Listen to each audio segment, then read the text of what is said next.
স্ফুটনাঙ্কের উন্নয়ন বা elevation of boiling point, এটা নিয়ে আমাদের আলোচনা।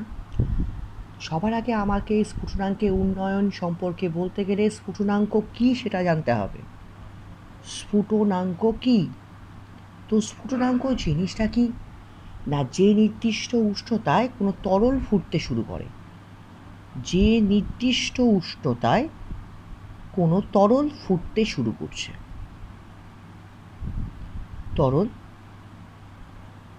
ফুটতে শুরু করে, তাই কোন শর্তে এই তরলটা ফুটবে? কোন শর্তে? না, যখন তরলের বাষ্পচাপ যখন বহিস্থ চাপের সাথে সমান হবে, তরলের বাষ্পচাপ যখন বহিস্থ চাপের সাথে সমান হবে তখন তরলটি ফুটতে শুরু করবে।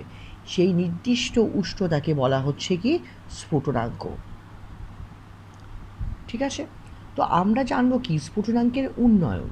তো স্ফুটনাঙ্কের উন্নয়ন জানতে গেলে আমাকে গ্রাফিক্যালি একটু বোঝাতে দরকার।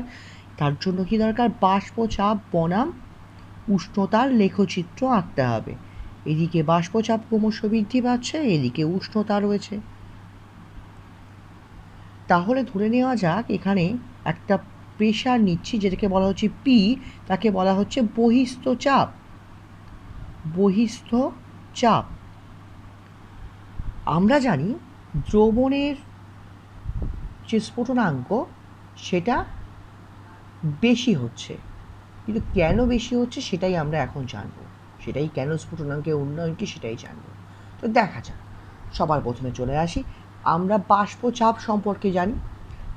দ্রবণের অপেক্ষা বিশুদ্ধ দ্রাবকের বাষ্পচাপ যে বেশি সেটা আমরা জানি। দেখা যাক, দ্রাবকের বাষ্পচাপ, বিশুদ্ধ দ্রাবকের বাষ্পচাপ বেশি, এটা আমার নিশ্চয়ই বলতে হবে না, আগের ভিডিওতে আমি প্রচুরবার বলেছি বিশুদ্ধ দ্রাবকের বাষ্পচাপ বেশি হয়। আমি ধরে নিলাম এ বি একটা রেখচিত্র এবং সিডি একটা রেখচিত্র। এ বিটা হচ্ছে দ্রাবকের বাষ্পচাপ, কারণ দ্রাবকের বাষ্পচাপ দ্রবণ অপেক্ষা বেশি হয়, সেই কারণে এ বি হচ্ছে দ্রাবকের বাষ্পচাপ, আর সিডি হচ্ছে কি দ্রবণের বাষ্পচাপ। ওকে, তো এবার কথা হচ্ছে এই যে বহিস্থ চাপ, এই বহিস্থ চাপটা এ বি এই পয়েন্টে থাকার সাথে সমান। এ বি এই যে বিন্দুটা দেখতে পাচ্ছি, এই যে পয়েন্টটা দেখতে পাচ্ছি এ বির ক্ষেত্রে, সেই পয়েন্টের যে বাষ্পচাপ সেটা বহিস্থ চাপ পি এর সাথে সমান। অর্থাৎ এই পয়েন্টের যে উষ্ণতা, এই পয়েন্টের যে উষ্ণতা সেটাকে আমরা বলতে পারি দ্রাবকের স্ফুটনাঙ্ক, কারণ এবি হচ্ছে দ্রাবকের বাষ্পচাপ। তাহলে দ্রাবকের বাষ্পচাপের যে বাষ্পচাপটি দ্রবণের বহিস্থ চাপের সাথে সমান হচ্ছে, সেটি হচ্ছে সেই কারেসপন্ডিং উষ্ণতাই হচ্ছে দ্রাবকের স্ফুটনাঙ্ক। তাহলে এবি যেহেতু দ্রাবক, তাহলে T0B হচ্ছে দ্রাবকের স্ফুটনাঙ্ক। এবং এই বহিস্থ চাপটা সিডির এই পয়েন্টের সাথে সমান, অর্থাৎ সিডির এই পয়েন্ট মানে দ্রবণের বাষ্পচাপে এই পয়েন্টটির কারেসপন্ডিং উষ্ণতা কত? আমি ধরে নিচ্ছি সেই কারেসপন্ডিং উষ্ণতা হচ্ছে টিবি। এই টিবি মানে কি পেলাম? দ্রবণের স্ফুটনাঙ্ক। আমি আবার বলছি, এবি হচ্ছে দ্রাবকের বাষ্পচাপ, সিডি হচ্ছে দ্রবণের বাষ্পচাপ। দ্রাবকের বাষ্পচাপটা কি হচ্ছে? দ্রবণের বাষ্পচাপ অপেক্ষা বেশি, সেই কারণে এবিটা কি হচ্ছে? দ্রবণের উপরে থাকছে। ঠিক আছে, এবি বাষ্পচাপে যে এই পয়েন্টটা বহিস্থ চাপের সাথে সমান হচ্ছে, সেই কারণে এই পয়েন্টের কারেসপন্ডিং টেম্পারেচার হচ্ছে স্ফুটনাঙ্ক। এবিটা যেহেতু দ্রাবকের বাষ্পচাপ, তাহলে T0B হচ্ছে কি দ্রাবকের স্ফুটনাঙ্ক। সেমভাবে সিডির এই পয়েন্টটি বহিস্থ চাপ পি এর সাথে সমান, তাই সিডি এই পয়েন্টের কারেসপন্ডিং উষ্ণতা হচ্ছে টিবি। তাহলে টিবি হচ্ছে, সিডি হচ্ছে যেহেতু দ্রবণের বাষ্পচাপ, তাই টিবি হচ্ছে দ্রবণের স্ফুটনাঙ্ক। এই রেখচিত্র থেকে আমি তো বলতে পারি নিশ্চয়ই টিবি গ্রেটার দ্যান T0B, কারণ এই বরাবর উষ্ণতা বৃদ্ধি পাচ্ছে। তাহলে স্ফুটনাঙ্কের উন্নয়ন কত হবে? স্ফুটনাঙ্কের উন্নয়ন হবে টি বি মাইনাস T0B। ওকে, এই স্ফুটনাঙ্কের উন্নয়নকে আমি ডেল্টা টিবি হিসেবে চিহ্নিত করতে পারি। Delta TB is equal to TB minus T0b, that's the স্ফুটনাঙ্কের উন্নয়ন। ওকে, বোঝা গেছে? এইবার এই স্ফুটনাঙ্কের উন্নয়ন সংক্রান্ত আমরা রাউল্টের সূত্র নিয়ে আলোচনা করব। রাউল্টের সূত্র, তো দেখা যাক রাউল্টের সূত্র কি বলেছে। রাউল্টের দুটো সূত্র রয়েছে। প্রথম সূত্র নিয়ে আমরা আলোচনা করছি। প্রথম সূত্র, রাউল্টের সূত্র।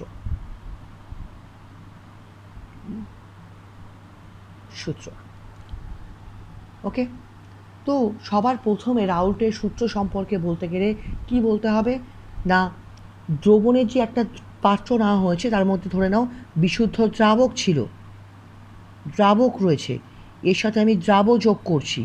এই দ্রাবটা কীরকম? দ্রাবটা এক হচ্ছে তড়িৎ অবিশ্লেষ্য, তড়িৎ অবিশ্লেষ্য, অসংযোজিত এবং সর্বোপরি অনুদ্বায়ী। অনুদ্বায়ী।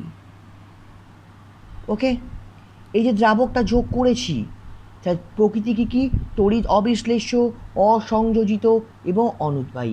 এই দ্রাব যোগ করা হয়েছে কোথায়? বিশুদ্ধ দ্রাবকের মধ্যে, অর্থাৎ দ্রবণ তৈরি হয়ে গেছে। এই দ্রবণের স্ফুটনাঙ্কের উন্নয়ন, স্ফুটনাঙ্কের উন্নয়নের মান এই দ্রবণের মোলাল গাঢ়ত্বের সাথে সমানুপাতিক। এম ফর কি? ছোটো হাতে এম মানে মোলালিটি, মানে মোলাল গাঢ়ত্ব, দ্রবণের মোলাল গাঢ়ত্ব, অর্থাৎ দ্রবণের স্ফুটনাঙ্কের উন্নয়ন দ্রবণের মোলাল গাঢ়ত্বের সাথে সমানুপাতিক। ক্লিয়ার? অর্থাৎ আমরা এখানে বলতে পারি delta TB equal to KB into M. কেবিটা কি? স্ফুটনাঙ্কের উন্নয়ন ধ্রুবক, স্ফুটনাঙ্কের উন্নয়ন ধ্রুবক। আমরা জানি ভালো করে সমানুপাতিক চিহ্ন থেকে ইকুয়াল টু সাইন আনার জন্য একটা কনস্ট্যান্ট টার্ম আনতে হয়, সেটাই হচ্ছে কেবি। কেবি ফর স্ফুটনাঙ্কের উন্নয়ন ধ্রুবক বা ইবিউলোস্কোপিক ধ্রুবকও বলা হয়। ইবিউলোস্কোপিক ধ্রুবক। ঠিক আছে, এইবার এটা গেল তো ফার্স্ট রুল। আমরা সেকেন্ড রুল নিয়ে বলবো, রাউল্টের সূত্রের সেকেন্ড রুল বা সেকেন্ড কেস। সেটা কি দেখা যাক। ধরে নেওয়া যাক দুটো পাত্র নেওয়া হয়েছে, দুটো পাত্র নেওয়া হয়েছে, এ একটা পাত্র, এ একটা পাত্র নেওয়া হয়েছে। এই দুটো পাত্রে সেম দ্রাবক রয়েছে, দ্রাবকটা সেম। এবার একটা দ্রাব, এখানে এ দ্রাব যোগ করা হচ্ছে, এখানে বি দ্রাব যোগ করা হচ্ছে। মাথায় রাখতে হবে এই দুটো দ্রাবের মোল সংখ্যা সমান। যে দ্রাব দুটো যোগ করা হচ্ছে সেই দ্রাব দুটোর মোল সংখ্যা সমান, কিন্তু দ্রাব দুটো কিন্তু সমান নয়। এখানে এ দ্রাব যোগ করা হয়েছে, এখানে বি দ্রাব যোগ করা হয়েছে।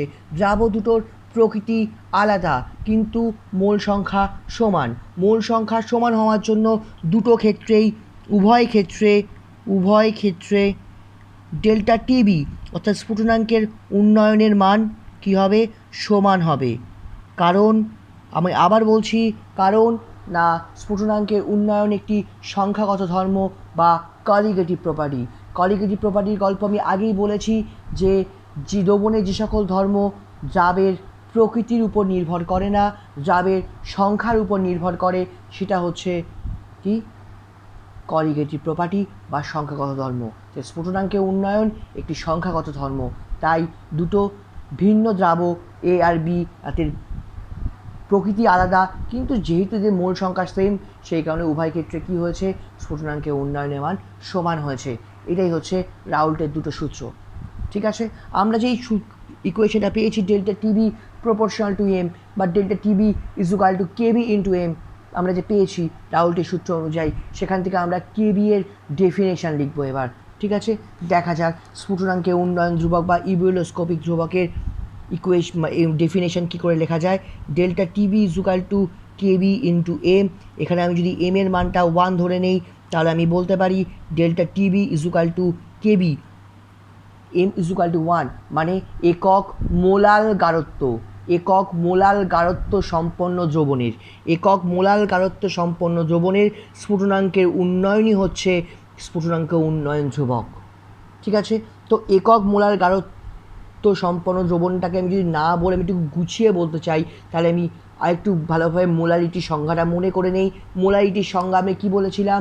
1000 গ্রাম দ্রাবকে যত মোল দ্রাব দ্রবীভূত থাকে। তা আমি বলতে পারি মোলারিটি 1 মানে একক মোলার গাঢ়ত্ব মানে কি বোঝায়? 1000 গ্রাম দ্রাবকে যদি 1 মোল দ্রাব দ্রবীভূত থাকে, 1 মোল দ্রাব দ্রবীভূত থাকে, সেই দ্রবণের স্ফুটনাঙ্কের উন্নয়নই হলো স্ফুটনাঙ্কের উন্নয়ন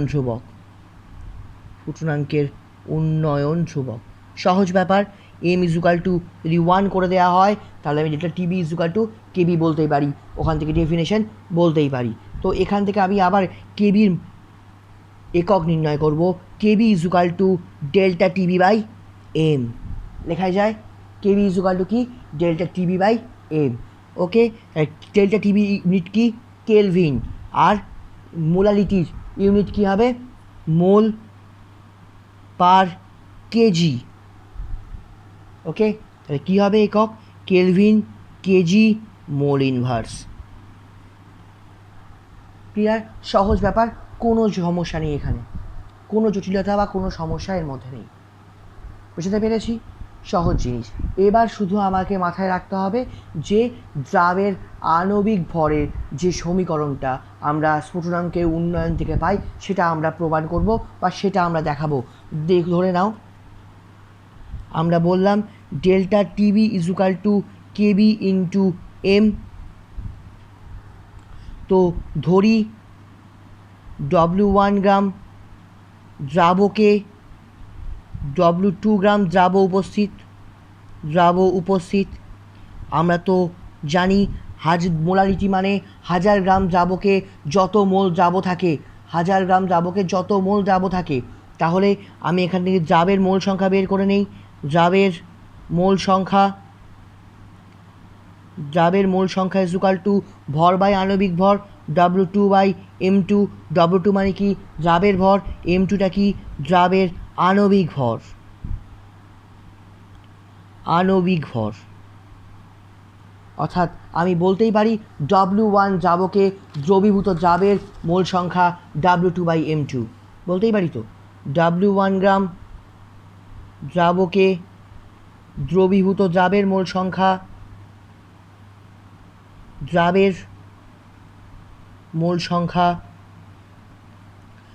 W2 বাই M2। তাহলে 1 গ্রাম দ্রাবে কত হবে? W2 by M2 by W1। তাহলে 1000 গ্রাম দ্রাবক, কারণ মোলারিটি বের করছি, W2 ইন্টু 1000 বাই দেখা যাচ্ছে না। Okay, W2 into 1000 by M2 into W1। ঠিক আছে, অর্থাৎ এইটা অংশটা কি? এইটাই হচ্ছে molarity M.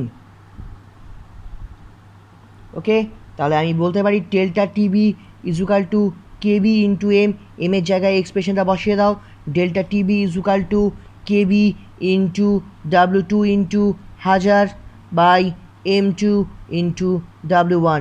So M2 expression কী হবে? M2 equal to KB into W2 into 1000 by delta TB into W1. That's the expression. Okay.